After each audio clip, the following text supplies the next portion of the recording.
नमस्ते दोस्तों, आज हम स्क्विड गेम के पूरे पहले और दूसरे सीजन की व्याख्या करेंगे। तो बिना समय गंवाए चलिए वीडियो शुरू करते हैं। मुख्य पात्र जिहुन जिंदगी में हारा हुआ है और बैंक में उसका बहुत सारा कर्ज है। उसकी एक बेटी है, लेकिन उसकी पत्नी उसे और उसकी बेटी को छोड़कर बहुत पहले किसी और के साथ चली गई। वो खुद अपनी माँ के साथ गरीबी में रहता है और अपनी सारी बचत सट्टेबाजी में खर्च करता है। एक समय गिहुन आखिरकार काफी बड़ी रकम जीतता है, लेकिन एक चोर उसे चुरा लेता है और स्थानीय गुंडे उससे कर्ज वापस करने की मांग करते हैं। घर लौटते वक्त गिहुन को सबवे में एक अच्छे कपड़ों वाला आदमी मिलता है जो उसे बच्चों का खेल खेलने की पेशकश करता है। वो आदमी हर जीत पर गिहुन को 1 लाख देता है, लेकिन हर हार पर उसे कलाई पर थप्पड़ पड़ता है। इस तरह गिहुन को कई बार चेहरे पर थप्पड़ पड़ते हैं, लेकिन फिर भी वो कुछ बार जीतता है। इसके बाद वो आदमी उसे एक और खेल खेलने की पेशकश करता है और उसे एक बिजनेस कार्ड देता है जिस पर एक फोन नंबर लिखा है। उस नंबर पर कॉल करने के बाद गिहुन किसी खेल में हिस्सा लेने को राजी हो जाता है। एक कार उसे लेने आती है जिसमें उसे सुला दिया जाता है। जब गिहुन एक बड़े कमरे में जागता है, उसे पता चलता है कि खेल में 456 लोग हिस्सा ले रहे हैं। वहां उसे एक बूढ़ा आदमी ओ इल्नाम मिलता है जिसे ब्रेन कैंसर है। वो खिलाड़ियों डेक्सी, जो एक तरह का गुंडा है, और बायो, जो चोर है और जिसने पहले गिहुन से पैसे चुराए, के बीच लड़ाई में भी पड़ता है। उनकी बातचीत को लाल जंप सूट पहने नकाबपोश लोग रोकते हैं। वो उन्हें आने वाली प्रतियोगिता के बारे में बताते हैं। उनके पास 6 खेल पूरे करने हैं और हर खेल के बाद उन्हें कुछ पैसे मिलेंगे जो आखिरकार अरबों में नापे जाएंगे। सभी प्रतियोगियों को अब जाने का मौका दिया जाता है। चूंकि कोई नहीं जाता, वो खेल के नियम बताते हैं, जिनके सिर्फ 3 नियम हैं। उस समय से कोई खिलाड़ी खेल छोड़ नहीं सकता। मना करने पर खिलाड़ी को खत्म कर दिया जाएगा और बहुमत के फैसले से खेल किसी भी समय रोके जा सकते हैं। मैं आपको इन नकाबपोश लोगों की श्रेणी के बारे में भी बताता हूँ। सबसे जरूरी है काले कपड़ों वाला आदमी, वो लीडर है। इसके बाद चौरस नकाब वाले, ये सुपरवाइजर हैं और सिर्फ इन्हें बोलने की इजाजत है।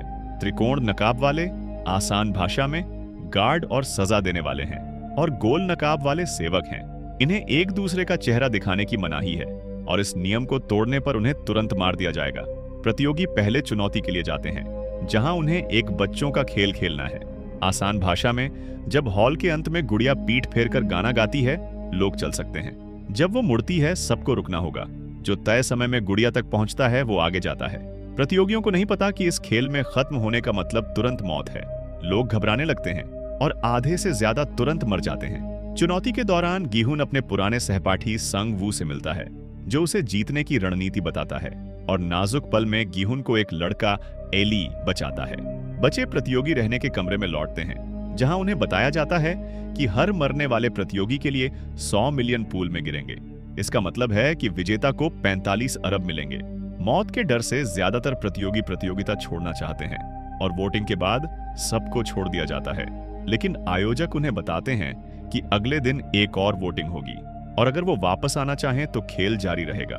वो अपनी दयनीय जिंदगी में लौट जाते हैं। लोगों को एहसास होता है कि उन्होंने शायद अपनी जिंदगी सुधारने का एकमात्र मौका गंवा दिया, और वो खेल में वापस आने के लिए वोट करते हैं। जब गिहुन आजाद था, वो डर के मारे पुलिस के पास जाता है और एक जासूस को उसकी कहानी में दिलचस्पी हो जाती है। उसका भाई कुछ साल पहले गायब हो गया था और उसे अपने घर में वैसा ही बिजनेस कार्ड मिला।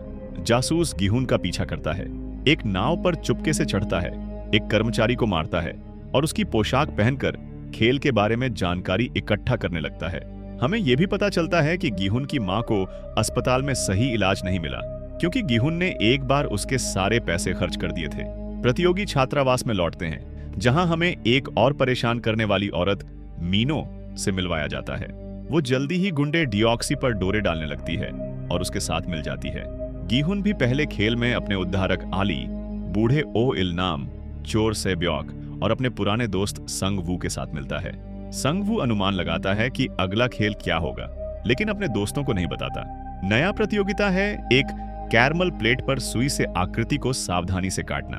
कुछ को आकृति में ज्यादा भाग्य मिलता है, कुछ को कम, लेकिन अगर वो नाकाम रहे तो उस व्यक्ति को मार दिया जाता है। बेशक ढेर सारे खिलाड़ी मर जाते हैं, लेकिन सारे मुख्य पात्र टेस्ट पास कर लेते हैं। गिहुन पास करता है क्योंकि उसे पता चलता है कि प्लेट को दूसरी तरफ से चाटना मुमकिन है। बचे प्रतियोगी रहने के कमरे में लौटते हैं और आयोजक संकेत देते हैं कि उन्हें चुनौतियों के बाहर एक दूसरे को मारने की मनाही नहीं। इससे इनाम की रकम बढ़ जाएगी। रात में एक बड़ी झड़प शुरू हो जाती है। बहुत सारे लोग मारे जाते हैं और ओ इल नाम के हिंसा रोकने की गुजारिश के बाद गार्ड रहने के कमरे में घुसते हैं और बताते हैं कि नई चुनौती का समय है। प्रतियोगियों को 10 की टीमें बनाने को कहा जाता है, लेकिन उन्हें नहीं बताया जाता कि किस लिए। मुख्य पात्रों की टीम में ज्यादा औरतें हैं और परेशान करने वाली मीनो भी उनके साथ जुड़ती है, क्योंकि डिऑक्सी उसे छोड़ देता है। उनके लिए दुर्भाग्य से अगली चुनौती रस्साकशी है, और अगर टीम हारी तो वो बड़ी ऊंचाई से गिरकर मर जाते हैं। लेकिन बूढ़ा इल्नाम मुख्य पात्रों को जीतने की रणनीति बताता है और वो बच जाते हैं। हमें यह भी पता चलता है कि इस संगठन में कई लोग चुपके से खिलाड़ियों के शवों को काटते हैं, उनके अंग निकालते हैं और काले बाजार में बेचते हैं। डिऑक्सी के गिरोह में शामिल खिलाड़ी उनकी अंग निकालने में मदद करता है और बदले में वो उसे अगली चुनौती के बारे में बताते हैं। संयोग से जासूस यहां आने के लिए इनमें से एक को मारता है और वीआईपीज के लिए गुप्त रास्ते के बारे में पता लगाने के लिए उनका इस्तेमाल करता है। चूंकि वो हर समय नकाब में रहते हैं, किसी को नहीं पता कि उनका दोस्त बदल गया है। जासूस इस रास्ते का इस्तेमाल मेजबान के कक्ष में जाने के लिए करता है और पता चलता है कि ये खेल 30 साल से चल रहा है और उसका भाई 2015 में प्रतियोगिता जीता था। इधर आयोजक अंग चुराने वालों को मार देते हैं और पता लगाते हैं कि जासूस घुस आया है। जब चौथी चुनौती का समय आता है, प्रतियोगियों को फिर से जोड़े बनाने को कहा जाता है, बिना ये बताए कि कौन सा खेल खेलेंगे। ये सोचकर कि वो टीमों में प्रतिस्पर्धा करेंगे, मुख्य पात्र दोस्तों के साथ जोड़े बनाते हैं। लेकिन पता चलता है कि प्रतियोगियों को एक दूसरे को हराना होगा। सेब्योक आखिरकार एक औरत को हरा देती है जो उसे हार मान लेती है। सैंग वू आली को धोखा देता है और इस तरह टेस्ट पास करता है। इधर गीहुन इल नाम के खिलाफ प्रतिस्पर्धा करता है। वो लगभग हार जाता है, लेकिन देखता है कि बूढ़ा अपनी बीमारी की वजह से भटकने लगता है। इसका फायदा उठाकर वो जीत के करीब पहुंचता है। आखिरी पल में इल नाम होश में आता है, लेकिन वो देखता है कि गीहुन को वाकई अफसोस है कि उसे धोखा देना पड़ा, और वो याद करता है कि इस लड़के ने पूरी चुनौती में उसका साथ दिया। इसलिए वो गीहुन को जीतने देता है। सारे हारने वाले मार दिए जाते हैं और बचे लोग रहने के कमरे में लौटते हैं। वाईपी क्लाइंट खेलों में आते हैं। ये दुनिया भर के सबसे अमीर लोग हैं जो प्रतियोगिता के दौरान सट्टा लगाते हैं और आसान भाषा में प्रायोजक हैं। हमें पता चलता है कि नकाबपोश आदमी यहाँ सबसे जरूरी व्यक्ति नहीं, एक मैनेजर भी है, लेकिन वो निजी कारणों से नहीं आ सका। वीआईपी लोग एक खास कमरे में बैठते हैं और अगला खेल देखना शुरू करते हैं। जासूस इस हॉल में चुपके से घुसता है। एक मेहमान के साथ अकेले में वो कैमरे पर इकबालियां बयान रिकॉर्ड करता है और फिर द्वीप से भाग जाता है। आयोजक उसका पीछा करते हैं और पता चलता है कि काले नकाब वाला मेजबान जासूस का भाई है। मेजबान उसे सीने में गोली मारता है और वो खाई से गिर जाता है। इधर बचे 16 प्रतियोगी 1 से 16 तक नंबर चुनने को कहा जाता है और बताया जाता है कि इस नंबर के तहत उनकी जांच होगी। मुख्य पात्रों को आखिरी नंबर चुनने का सौभाग्य मिलता है, क्योंकि चुनौती इस तरह है। उनके सामने एक पुल है जिसमें कांच की जोड़ियां हैं। एक जोड़ी कई लोगों का वजन सह सकती है और दूसरी एक के वजन से भी टूट जाती है। लोगों को चुनना होगा कि वो बाएं टाइल पर कूदेंगे या दाएं, और अगर वो गलत चुनते हैं तो वो गिरकर मर जाएंगे। दूसरी तरफ पहुंचने में 16 मिनट लगते हैं और उन्हें शुरुआत में मिले नंबर के हिसाब से पुल पर जाना होगा। नाजुक पल में गुंडा डिऑक्सी आगे जाने से मना करता है और माइनो, जो उसके अतीत का बदला लेना चाहती है, उसके साथ नीचे कूद जाती है। आखिर में गीहुन, संगवू और सेब्योक अंत तक पहुंचते हैं। रहने के कमरे में लौटकर मुख्य पात्रों के लिए शानदार मेज सजाई जाती है। सेब्योक पिछले खेल में कांच के टुकड़े से जख्मी हो जाती है और गीहुन से कहती है कि अगर वो जीता तो उसके छोटे भाई की देखभाल करे। रात में संगवू एक औरत को मार देता है। गीहुन बदला लेना चाहता है, लेकिन गार्ड उन्हें रोक देते हैं। आखिरी चुनौती शुरू होती है, जहां 2 पुराने दोस्तों को बच्चों का खेल स्क्विड गेम खेलना है। इसके नियम जरूरी नहीं, क्योंकि मुख्य पात्र बस एक दूसरे को चाकुओं से मारना और छुरा घोंपना शुरू करते हैं। आखिर में विजयी गीहुन अपने विरोधी को वोट करने और प्रतियोगिता खत्म करने का सुझाव देता है, लेकिन सांगवू अपनी नियति स्वीकार करता है और अपने गले में चाकू घोंप लेता है।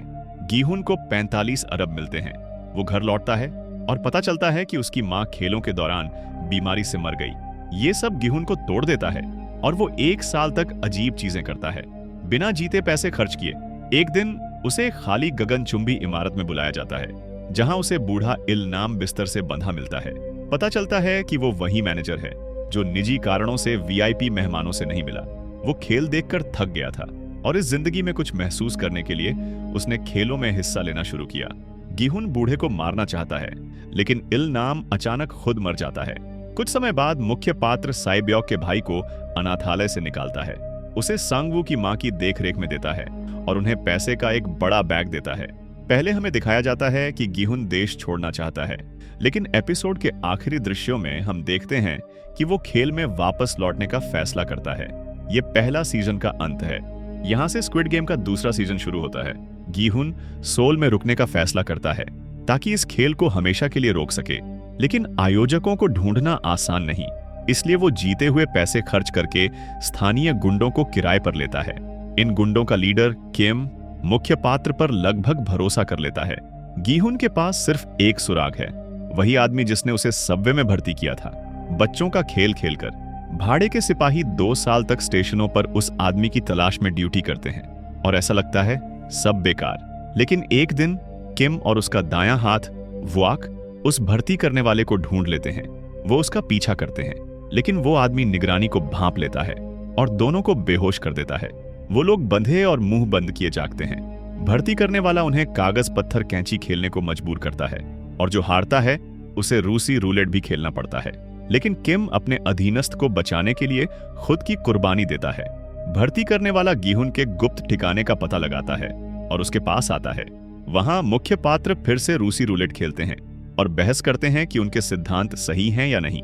आखिर में गीहुन जीतता है और भर्ती करने वाले की जेब में उसे एक निमंत्रण कार्ड मिलता है जिस पर उसके लिए खास पता लिखा है।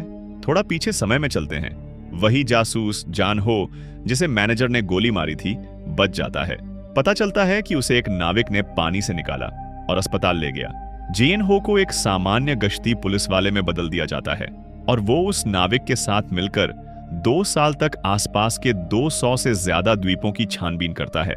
लेकिन सब बेकार। एक दिन वो गीहुन को देखता है और उसे याद करके समझता है कि वो खेलों से बचा है। जूनहो उसका पीछा करता है और मुख्य पात्र के ठिकाने तक पहुंचता है। वो वहां घुसपैठ करता है जहां उसे गीहुन और एक मरा हुआ भर्ती करने वाला मिलता है। वहां उन्हें एक बंधा हुआ गुंडा वुआक भी मिलता है। वो मिलकर खेल के आयोजकों को ढूंढने का फैसला करते हैं। हर एक के अलग कारण हैं। मुख्य पात्र पूर्व सैनिकों की एक टीम बनाते हैं। उनका लक्ष्य मैनेजर को ढूंढना है और फिर प्रायोजकों तक पहुंचना। बिना उनके खेल नहीं होंगे। गीहुन एक कृत्रिम दांत में बीकन डालता है और उस मुलाकात में जाता है जहां उसे बुलाया गया था। बाकी मुख्य पात्र चुपके से उसका पीछा करते हैं, लेकिन आयोजकों को निगरानी का पता था, इसलिए गीहुन बिना किसी सहायता के मैनेजर की लिमोजीन में खुद को पाता है। उसे लगता है कि कोई और रास्ता नहीं और वो खेल में वापस लाने की मांग करता है।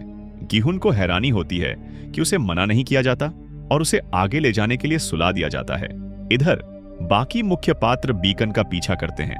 वो उसी नाविक की नाव पर चढ़ते हैं और एक सुनसान द्वीप की ओर बढ़ते हैं, लेकिन पता चलता है कि आयोजकों ने ट्रैकिंग डिवाइस ढूंढ लिया था और उसे किसी मछुआरे को दे दिया ताकि भाड़े के सिपाहियों को दूर ले जाया जाए। गीहुन उस परिचित कमरे में जागता है और उसे पता चलता है कि उसे वही नंबर 456 दिया गया है। जल्दी ही नकाबपोश लोग नियम बताते हैं और पता चलता है कि 2 साल में खेलों में एक नया नियम है। हर चुनौती के बाद अगर बहुमत खेल छोड़ने के लिए वोट करता है तो जीती हुई रकम सभी खिलाड़ियों में बांट दी जाएगी। पहली चुनौती शुरू होती है जो बिल्कुल पहले सीजन जैसी है। पिछले बार की तरह प्रतियोगियों को नहीं पता कि वो मर सकते हैं, इसलिए गीहुन सबको गंभीर होने के लिए मनाने की कोशिश करता है। शुरुआत में सब ठीक चलता है, लेकिन जब एक प्रतियोगी मरता है घबराहट फैल जाती है। बहुत सारे लोग मर जाते हैं। वहां गीहुन अपने पुराने जानकार युंगबाई से मिलता है और उसे अपने पास रहने को कहता है। चुनौती खत्म होने पर बचे लोग आराम कक्ष में लौटते हैं। हैरान प्रतियोगियों को खेल रोकने और जीत की रकम बांटने के लिए वोट करने को कहा जाता है, लेकिन सबको लगता है कि तब उन्हें बहुत कम पैसे मिलेंगे, इसलिए ज्यादातर लोग रुकने के पक्ष में हैं। यहाँ गीहुन दखल देता है और सबको बताता है कि वो पहले इस खेल में हिस्सा ले चुका है। वो चेतावनी देता है कि शायद यहाँ सिर्फ एक व्यक्ति ही जीत सकता है जैसे पिछले बार। ये थोड़ा मदद करता है और आखिर में वोट बराबर हो जाते हैं। आखिरी प्रतियोगी नंबर 1 रुकने के लिए वोट करता है और खेल जारी रहता है। इधर हमें दिखाया जाता है कि ये प्रतियोगी खुद मैनेजर है। वो खुद को ब्योंगहुन के नाम से पेश करता है। गीहुन को पहले उस पर शक होता है, लेकिन वो एक दिल छूने वाली कहानी सुनाकर मुख्य पात्र को धोखा देता है और उसे सहज कर देता है कि उसने खेल में हिस्सा लेने का फैसला क्यों किया। लोग गिहुन के आसपास इकट्ठा होते हैं, उम्मीद करते हैं कि वो अगली चुनौती में उनकी मदद करेगा। वो उन्हें बताता है कि अगली चुनौती में एक कैरमल प्लेट पर सुई से आकृति सावधानी से काटनी होगी और त्रिकोण चुनने की सलाह देता है। लेकिन अगले दिन पता चलता है कि उनके लिए पूरी तरह अलग चुनौती इंतजार कर रही है। उन्हें 5 लोगों के साथ मिलकर छोटे छोटे खेलों की श्रृंखला पास करनी होगी और वो एक दूसरे से जुड़े होंगे। अगर वो 5 मिनट में नहीं कर पाए तो उन्हें मार दिया जाएगा। जैसा अनुमान था, कुछ दर्जन और लोग मर जाते हैं, लेकिन मुख्य पात्र बच जाते हैं क्योंकि उन्होंने काफी अच्छी टीम बनाई थी। आराम कक्ष में लौटकर वो आपस में जान पहचान करने का फैसला करते हैं। मैं अभी उन उल्लेखनीय पात्रों को बता देता हूं जो अक्सर दृश्य में दिखेंगे। नंबर 1 पर यंग इल, जो खिलाड़ी बनकर आया है। नंबर 390 पर जुंग बाय, एक पूर्व सैनिक और मुख्य पात्र का दोस्त।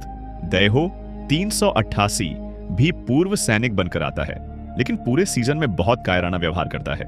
जुनही 222वीं, एक गर्भवती औरत है। उसका पूर्व बॉयफ्रेंड मोंगी 333वां है। ह्युंजू 120वीं, पहले विशेष बलों में काम करती थी। साथ ही माँ और बेटा ग्युमजा और योंगसिक। इन सबको बहुत दिल से न लें क्योंकि ये कहानी को ज्यादा प्रभावित नहीं करते। बस इतना जान लें कि वो वहां हैं। पूरे सीजन में हमें एक औरत नो ईयूएल की कहानी भी बताई जाती है। वो उत्तर कोरिया से भागी थी, लेकिन अपना बच्चा वहां छोड़ आई और अब सारा पैसा उसे ढूंढने में खर्च करती है, लेकिन सब बेकार। एक दिन उसे वही कार्ड मिलता है, लेकिन हमें पता चलता है कि वो खिलाड़ी के रूप में नहीं बल्कि नकाबपोश सजा देने वाली के रूप में हिस्सा लेती है। उसका काम उन लोगों को मारना है जो चुनौती पूरी नहीं कर पाते, और वो अपना काम अच्छे से करती है।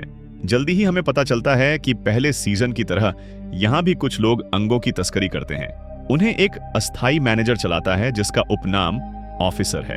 अगर किसी को पता चला कि वो ये कर रहे हैं तो उन्हें मार दिया जाएगा। पता चलता है कि नो ईयूएल अपने काम में बहुत अच्छी है और तस्करों को अंग इकट्ठा करने के लिए पर्याप्त नहीं मिलते, इसलिए ऑफिसर और उसके लोग उसे धमकाते हैं। अगर वो इतनी मेहनत करती रही तो वो उसे मार देंगे। इसके बाद वो औरत लोगों को मारना बंद कर देती है और कुछ को मरने के लिए छोड़ देती है। चुनौतियों के दौरान नो ईयूएल एक आदमी गुयोंग सियोक को नोटिस करती है, जिसे उसने उस मनोरंजन पार्क में देखा था जहां वो अंशकालिक काम करती थी। पता चलता है कि वो यहाँ अपनी छोटी बेटी की वजह से है, जिसे कैंसर है और इलाज के लिए पैसे चाहिए। नो ईयूएल उसका दर्द महसूस करती है, लेकिन वो उसकी मदद के लिए कुछ नहीं कर सकती। इस समय जासूस जुनहो और गुंडा वुआक गिहुन के गायब होने के बाद उसे ढूंढते रहते हैं। वो 2 नावें तैयार करते हैं और द्वीप ढूंढने निकलते हैं। पहले उन्हें लगता है कि वो इसे ढूंढ लेंगे, लेकिन ये खेल आयोजकों का जाल निकलता है। मुख्य पात्र समझते हैं कि समय खत्म हो रहा है और खेल खत्म होने से पहले गिहुन को ढूंढने की जल्दी करते हैं। लेकिन पता चलता है कि जिस जहाज के कप्तान ने जुनहो को पानी से बचाया था, वो खलनायकों के लिए काम करता है और सबको द्वीप ढूंढने से रोकता है। आयोजक फिर से प्रतियोगियों को वोट करने का मौका देते हैं, लेकिन वो फिर से रुकने का फैसला करते हैं क्योंकि इनाम की रकम बहुत कम है और जीत को बांटने के लिए बहुत सारे लोग हैं। अगले दिन एक और खेल होता है। सभी प्रतियोगी बीच में घूमने वाले मंच पर खड़े होते हैं। जब वो रुकता है तो 1 नंबर की घोषणा होती है। लोगों को उतने लोग अपने आसपास इकट्ठा करने होते हैं और खाली दरवाजे में दौड़कर जाना होता है। जो समय पर नहीं कर पाता वो मर जाता है। ऐसा टेस्ट कई बार होता है, लेकिन मुख्य पात्र फिर भी बच जाते हैं। आराम कक्ष में लौटकर प्रतियोगी फिर से वोट करते हैं, लेकिन इस बार वोट बराबर हो जाते हैं। नियमों के मुताबिक लोगों को फिर से वोट करना होगा, इसलिए आयोजक उन्हें सोचने का समय देते हैं। इसकी वजह से लोग घबराते हैं और आराम कक्ष में झगड़ा होता है, जिसमें 5 लोग मर जाते हैं। गिहुन समझता है कि इस रात एक नरसंहार होगा और सब एक दूसरे को मारना शुरू कर देंगे, जिससे वोट करने वालों की संख्या कम हो जाए। इसलिए गिहुन अपने नए दोस्तों को एकजुट होने के लिए प्रेरित करता है, लेकिन प्रतियोगियों से लड़ने के लिए नहीं।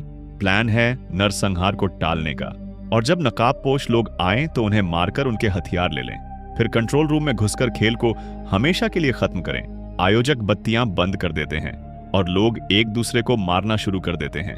जल्दी ही नकाबपोश लोग ज्यादा खून खराबा रोकने के लिए आते हैं और मुख्य पात्र उन्हें हरा देते हैं। वो उनके हथियार लेते हैं और कंट्रोल रूम तक लड़ते हुए बढ़ने लगते हैं, लेकिन ताकतें बराबर नहीं और नकाबपोश लोग उन्हें संख्या में कुचल देते हैं। गीहुन और उसका दोस्त जुंगबे लगभग अपने लक्ष्य तक पहुंच जाते हैं। वो यंग से रक्षा भेदने में मदद मांगते हैं, लेकिन जैसा अनुमान था वो आखिरी पल में उन्हें धोखा देता है। हालांकि वो खिलाड़ियों के सामने खुद को जाहिर नहीं करता और मरे होने का नाटक करता है। कई बाकी मारे जाते हैं और हमें नहीं पता कि बाकियों का क्या हुआ। ये दूसरा सीजन का अंत है। यहां से सीजन 3 शुरू होता है। कुछ साथी खिलाड़ियों को मनाने और बगावत शुरू करने के बाद गिहुन देखता है कि उसका दोस्त यंगबे बेरहमी से खत्म कर दिया जाता है, साथ ही उन सारे खिलाड़ियों के साथ जिन्होंने सैनिकों पर हमले में हिस्सा लिया। लेकिन सबको खत्म करने की बजाय गार्ड कुछ को जिंदा छोड़ देते हैं ताकि उनके अंग चुराए जा सकें और बेचे जा सकें। उस दोपहर जो खिलाड़ी अपने कमरे में रुकने का फैसला करते हैं, उन्हें एक तोहफा मिलता है। ताबूत खोलने पर उन्हें गीहुन जिंदा मिलता है। जब वो जागता है उसे पता चलता है कि उसका कोई साथी कमरे में नहीं लौटा और वो समझ जाता है कि लीडर ने उसे सिर्फ अपने कदमों का नतीजा देखने के लिए वापस भेजा। पिछली रात 35 खिलाड़ी खत्म कर दिए गए।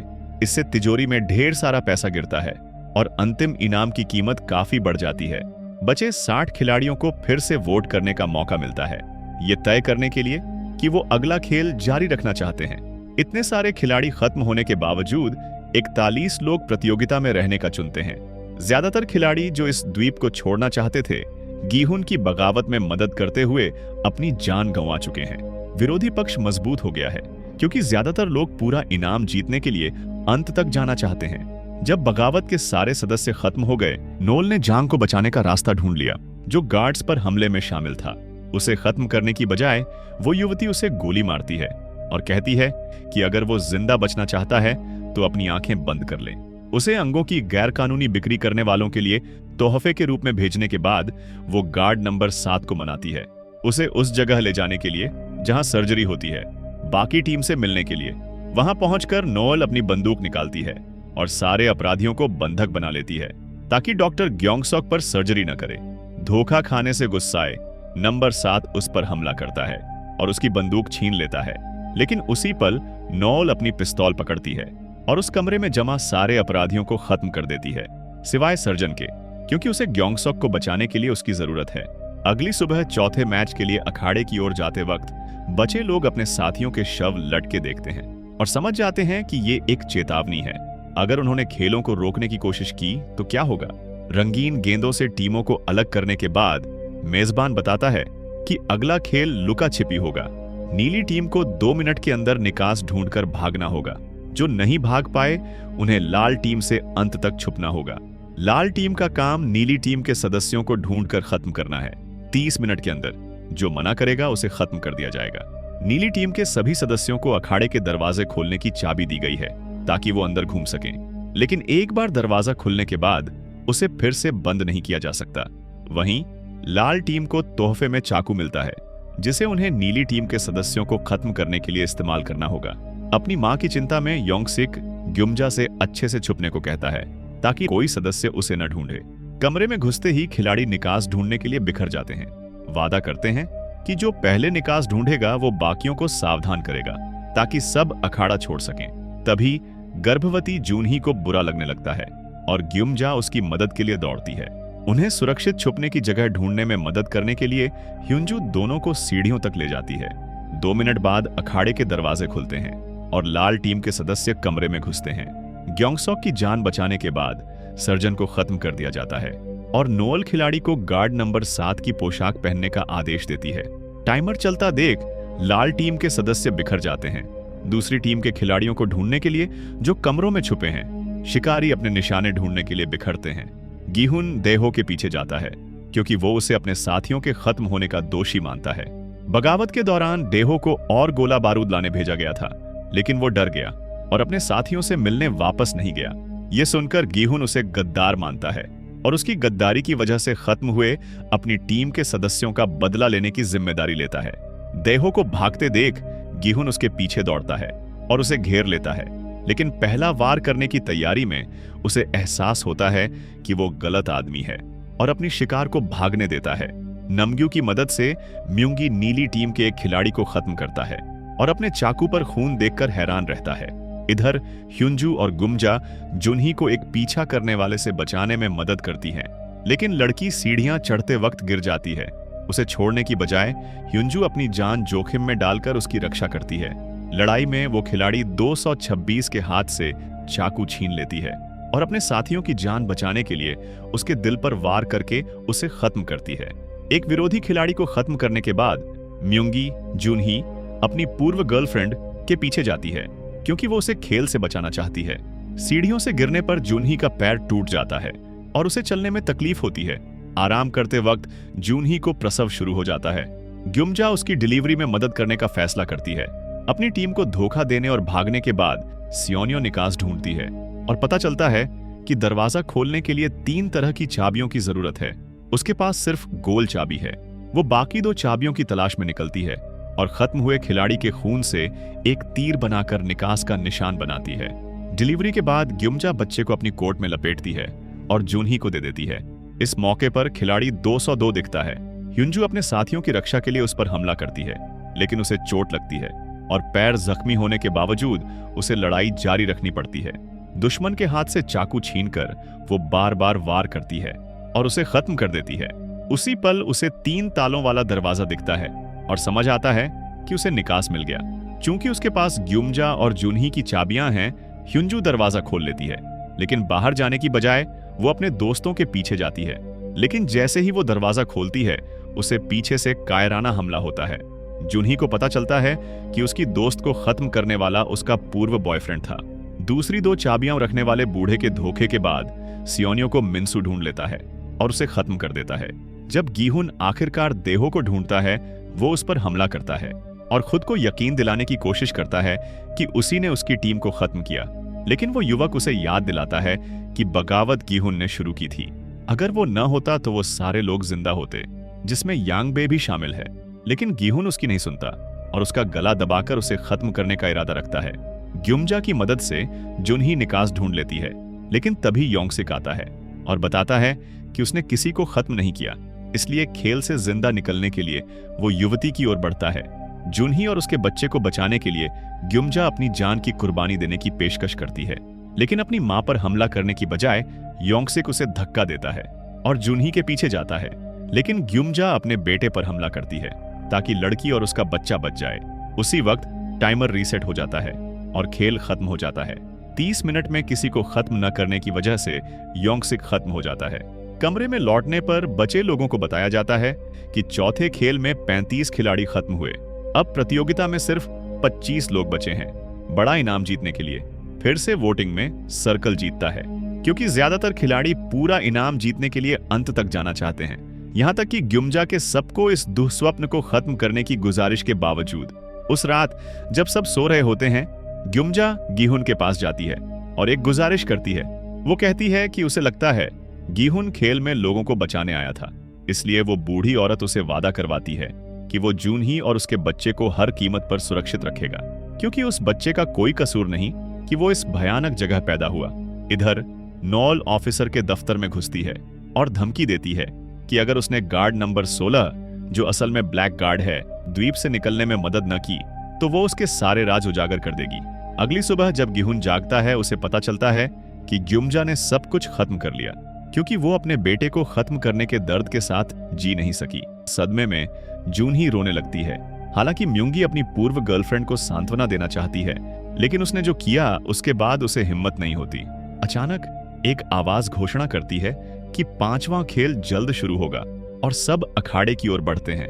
टूटे पैर के बावजूद जूनही जानती है कि उनके पास प्रतियोगिता में हिस्सा लेने के अलावा कोई रास्ता नहीं। वो अपने बच्चे को कमरे में अकेला छोड़ देती है, लेकिन जाते वक्त उसे बच्चे के रोने की आवाज सुनाई देती है और वो उसे अखाड़े में ले जाने का फैसला करती है। ग्युमजा से किया वादा निभाने के लिए गीहुन बच्चे को गोद में लेता है और जूनही को यकीन दिलाता है कि वो उसकी देखभाल में मदद करेगा। 5वें खेल के लिए अखाड़े में पहुंचकर खिलाड़ी एक आलू चिप गुड़िया को एक डरावनी गुड़िया के सामने देखते हैं और पता चलता है कि वो रस्सी कूदने की चुनौती में हिस्सा लेंगे। लक्ष्य है रस्सी कूदते हुए पुल पार करना और 20 मिनट से ज्यादा समय में दूसरी तरफ पहुंचना। जूनही के टखने की हालत देख गीहुन चिंता करने लगता है, लेकिन वादा करता है कि वो उसकी मदद के लिए पूरी कोशिश करेगा। लेकिन जल्दी ही जूनही को लगता है कि वो पार नहीं कर पाएगी। वो गीहुन से उसका बच्चा साथ ले जाने को कहती है। सबसे पहले पार करने की कोशिश नमग्यू करता है, लेकिन वो आधे रास्ते से पहले ही गिर जाता है। गीहुन बच्चे को अपनी छाती से बांधता है और पार करना शुरू करता है। आधे रास्ते पर उसे पुल में खराबी दिखती है। इसके बावजूद गीहुन आगे बढ़ता है और कुछ सेकंड में दूसरी तरफ पहुंच जाता है। बच्चे को बचाने की राहत में गीहुन जुनही को बचाने वापस जाने का फैसला करता है, लेकिन बाकी खिलाड़ी पुल पर चढ़ जाते हैं और वो वापस नहीं जा पाता। अगला खिलाड़ी 96 पुल पार करता है, लेकिन पार करने के बाद वो बाकी प्रतियोगियों को धक्का देता है। उसका इरादा है इस राउंड में सबको खत्म करना, ताकि अगले वोट में एक्स दबाकर इनाम सिर्फ गीहुन के साथ बांटे। इस मौके पर कुछ खिलाड़ी पुल छोड़कर वापस जाने का फैसला करते हैं, लेकिन प्रतियोगी 203 मौका लेता है और उन्हें भी धक्का देता है। खिलाड़ी 96 के रवैये से गुस्साए गीहुन उसे वही करने की धमकी देता है और उसे रास्ते से हटने को मनाता है। उसका लक्ष्य है प्रतियोगियों को जल्दी पार करवाना, ताकि उसे जुनही को बचाने का समय मिले, क्योंकि वो मुश्किल से चल पा रही है। अपने बच्चे की मां को अयोग्य होने की कगार पर देख म्योंगी उसकी मदद की पेशकश करता है और ह्युंजू पर हमले के लिए माफी मांगता है, क्योंकि उसे नहीं पता था कि वो जुनही और उसके बच्चे की मदद कर रही थी। अब जब उसे अपने पूर्व बॉयफ्रेंड के बुरे चरित्र का पता है, जुनही उसे आदेश देती है कि वो कभी उसके या बच्चे के पास न आए और उसकी मदद ठुकरा देती है। इस मौके पर खिलाड़ी 96 गीहुन पर हमला करता है। उसे अपनी अमीरी की संभावना खत्म करने का दोष देता है, लेकिन लड़ाई में गीहुन अपने अंगूठे से उसकी आंख पर वार करता है और उसे पुल पर धक्का देता है। वो समय पर उठ नहीं पाता और खाई में गिर जाता है। जब आखिरी प्रतियोगी पार करता है, गीहुन जुनही को बचाने वापस जाने का फैसला करता है, लेकिन जुनही उसे रुकने को कहती है। टाइमर देखकर उसे लगता है कि गीहुन 2 बार और पार नहीं कर पाएगा। वो उससे बच्चे की देखभाल के लिए जिंदा रहने को कहती है। अपनी आखिरी बात कहकर वो खाई में कूद जाती है। म्योंगी को अपराध बोध होता है कि उसने उसे बचाने के लिए कुछ नहीं किया। इधर लीडर रूम में वीआईपी लोग बच्चे का क्या करना है इस पर चर्चा करते हैं, क्योंकि उसकी मां खत्म हो चुकी है। कुछ लोग मानते हैं कि उसे भी खत्म करना चाहिए, क्योंकि उसकी भागीदारी प्रतियोगी 222 से जुड़ी थी। लेकिन इस मौके पर लीडर दखल देता है और सुझाव देता है कि बच्चा अपनी मां की जगह ले और नया प्रतियोगी 222 बने। जब यह खबर मिलती है कि बच्चा उसकी मां की जगह लेगा, प्रतियोगी बगावत करते हैं और उसे खत्म करने का फैसला करते हैं, ताकि इनाम और खिलाड़ी के साथ न बांटना पड़े। लेकिन गार्ड दखल देते हैं और कहते हैं कि खिलाड़ियों के बीच हिंसा अब बर्दाश्त नहीं होगी, क्योंकि सबको इनाम जीतने का बराबर मौका मिलना चाहिए। अंतिम खेल से पहले प्रतियोगियों को शिष्टाचार के तौर पर बड़ा भोज दिया जाता है, यहाँ तक कि बच्चे को भी खाना खिलाया जाता है। भोज के दौरान एक गार्ड वोट शुरू होने की घोषणा करता है, लेकिन बटन दबाने का मौका मिलने से पहले वो कहता है कि आखिरी खेल में प्रतियोगी खुद चुनेंगे कि 3 लोग प्रतियोगिता से बाहर होंगे। आखिर में बचे 6 खिलाड़ी बड़ा इनाम बांटेंगे। नियमों की घोषणा के बाद मेजबान वोटिंग शुरू करता है। गीहुन और मिन्सू ही एक्स दबाते हैं। नतीजतन दोनों बाकी प्रतियोगियों का निशाना बन जाते हैं, जो उन्हें और बच्चे को खत्म करने का फैसला करते हैं। द्वीप से जूनसुक के साथ भागते वक्त नोल को लीडर का फोन आता है। उसे वापस लौटना पड़ता है, वरना वो अपने एक गार्ड को जूनसुक की बेटी को अस्पताल में खत्म करने भेजेगा। लड़की की सुरक्षा सुनिश्चित करने के लिए नोल ठिकाने पर लौटती है और खिलाड़ी को जल्दी अपनी बेटी से मिलने को कहती है, क्योंकि वो खतरे में है। उस रात गीहुन को लीडर के दफ्तर में बुलाया जाता है। वो कहता है कि वो उसकी और बच्चे की जान बचाने के लिए एक प्रस्ताव देने को तैयार है। उसे पता है कि दोनों अगले खेल का निशाना बन गए हैं। वो गीहुन को एक खंजर देता है और अपने विरोधियों को खत्म करने का आदेश देता है। लीडर के इरादे न समझकर गीहुन पूछता है कि उसकी मदद करने में उसका क्या फायदा। तभी वो आदमी अपना नकाब हटाता है। उस पल गीहुन को पता चलता है कि ब्योंगहुन, जो खेल में उसका साथी बनने का नाटक करता था, असल में इस भयानक प्रतियोगिता का लीडर है। उसके धोखे से गुस्साए गीहुन खंजर उठाता है और उस पर हमला करने की तैयारी करता है, लेकिन उसे एहसास होता है कि ऐसा करने से अगले दिन खेल नहीं रुकेगा। इसलिए गीहुन खंजर लेकर कमरे में लौटता है और सोचता है कि बच्चे के बचने को सुनिश्चित करने के लिए वो क्या करेगा। जूनही से किए वादे को निभाने के लिए खिलाड़ी 456 अपने विरोधियों की ओर बढ़ता है, जबकि ब्योंगहुन उसकी हर हरकत देखता है। सालों पहले जब ब्योंगहुन ने इस खेल में हिस्सा लिया था, उसे भी पूर्व लीडर से खंजर तोहफे में मिला था और उसी की वजह से वो बड़ा विजेता बना। अब उसकी बारी है गीहुन के चरित्र की परीक्षा लेने की और ये जानने की कि क्या वो उतने ही एक जैसे हैं जितना ब्योंगहुन सोचता है। लेकिन लीडर को हैरानी होती है कि गीहुन ने अपने स्वभाव को नहीं छोड़ा और अगला खेल निष्पक्ष खेलने का फैसला करता है। बिना कोई शॉर्टकट लिए जीत सुनिश्चित करने के लिए।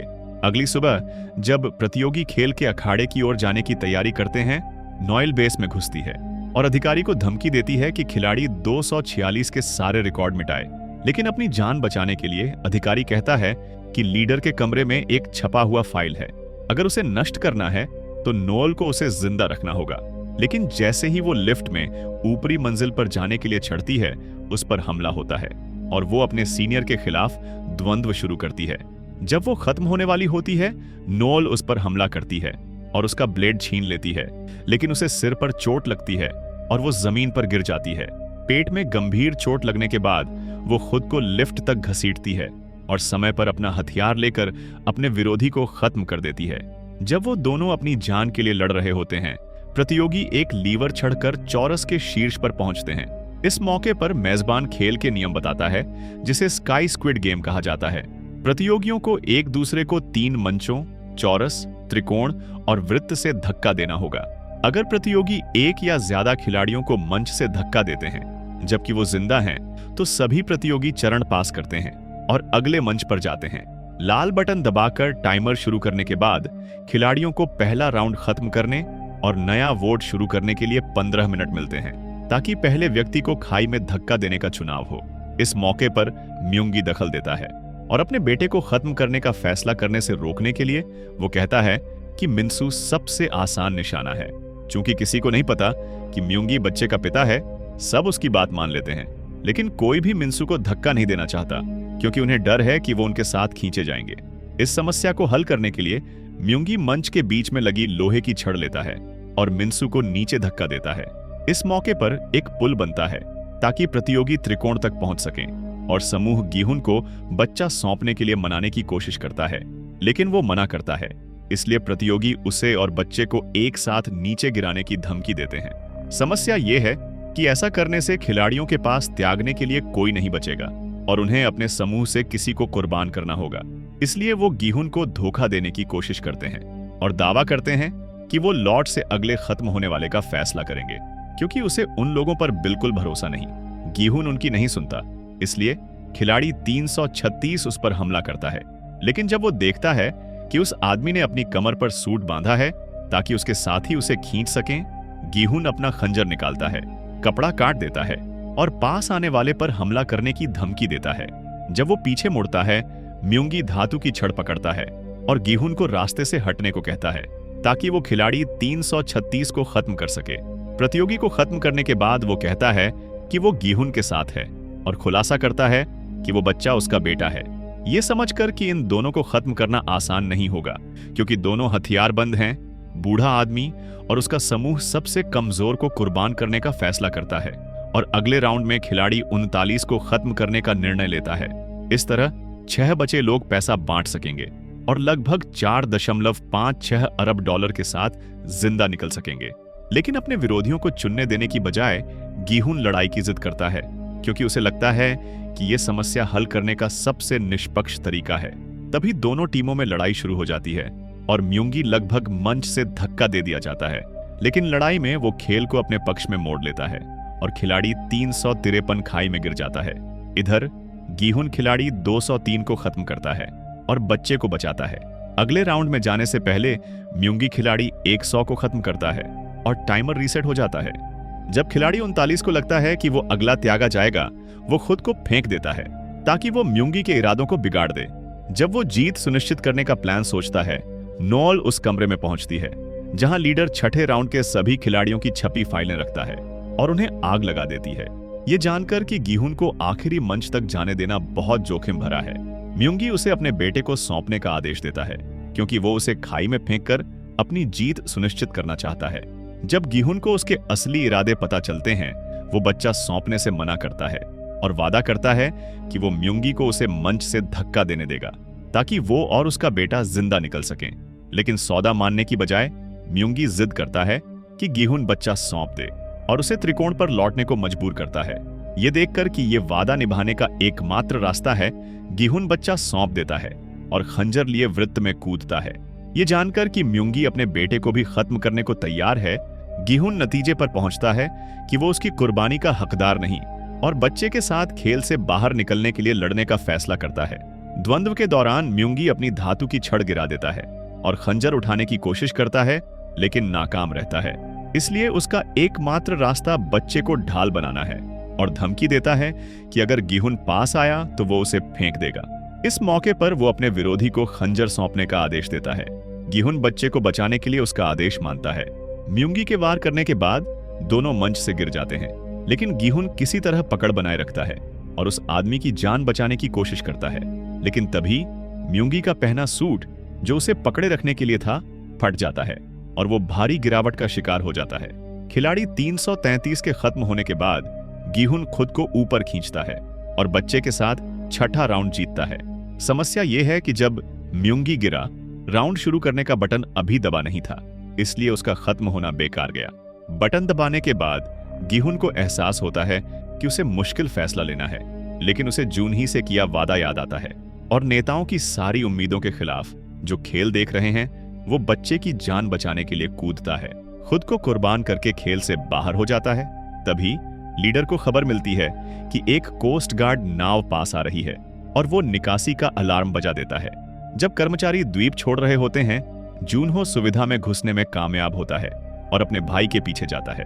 ब्योंगहुन को बच्चा गोद में लिए देख पुलिस वाला गोली चलाने से रुक जाता है और समुद्र की ओर लौटता है, क्योंकि उसे पता है कि उस सुविधा में बम है। कुछ मिनट बाद पूरा द्वीप उड़ जाता है और इसके साथ इस गुप्त खेल का कोई सबूत जो लोगों को खत्म करता है। 6 महीने बाद नोअल को पता चलता है कि जून सुक और उसकी बेटी दोनों ठीक हैं और उसे राहत मिलती है कि छोटी लड़की अस्पताल से बाहर निकल गई। एक दिन जब जूनहो घर लौटता है, उसे जून ही का बच्चा मिलता है, जो छठे राउंड का आखिरी विजेता था। साथ में एक कार्ड जिसमें $8 अरब का पूरा इनाम है। गिहुन के खत्म होने के बाद ब्योंगहुन ग्योंग से मिलने जाता है, उसे खबर देने, और उसे एक डिब्बा देता है जिसमें उसके पिता की सारी चीजें हैं, जिसमें ढेर सारे पैसे वाला कार्ड भी शामिल है। लड़की के घर से लौटते वक्त ब्योंगहुन एक भर्ती करने वाले को देखता है जो एक छिपी गली में किसी अनजान आदमी के साथ डिडची गेम खेल रहा है, और उसे एहसास होता है कि राउंड का नया संस्करण आने वाला है। तो आपने इस फिल्म के बारे में क्या सोचा? नीचे कमेंट्स में बताइए।